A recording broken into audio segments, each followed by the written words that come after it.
Welcome to Seville, the soul of Andalusia. Join us on a walking tour through centuries of history, beginning in the city's monumental heart. We begin at the breathtaking Plaza de España.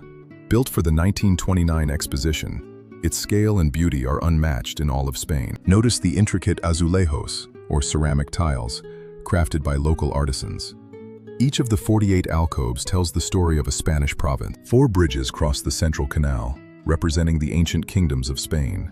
It's a peaceful spot, often called the Venice of Seville. If you like this content, please help us by hitting the subscribe button and notification bell so you can be notified when we upload additional content. Surrounding the plaza is the lush Maria Luisa Park, an emerald oasis filled with exotic plants and hidden fountains. The sound of horse-drawn carriages is the rhythm of the city as we move toward our next destination.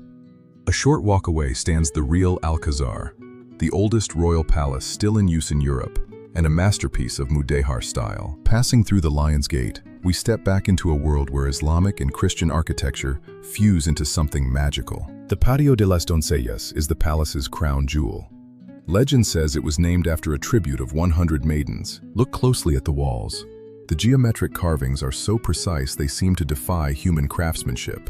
The Hall of Ambassadors, with its golden dome, was where kings received foreign dignitaries in a display of ultimate power. The 7 hectares of gardens are a paradise of scent and color, where peacocks roam freely among the orange trees. Hidden beneath the palace are the vaulted baths of Lady Maria de Padilla, a cool sanctuary from the Andalusian sun. Leaving the palace, we find ourselves in front of the largest Gothic cathedral in the entire world. The Seville Cathedral was built to be so vast that future generations would think the architects were mad for attempting it. Inside, the scale is even more overwhelming, with vaults that reach toward the heavens and light filtering through stained glass. Here lies the tomb of Christopher Columbus, carried by figures representing the ancient kingdoms of Castile, Aragon, Navarre, and Leon. The cathedral's famous bell tower, La Giralda, was once the minaret of a great mosque. Instead of stairs, it has 35 wide ramps, designed so the Sultan could ride his horse all the way to the top.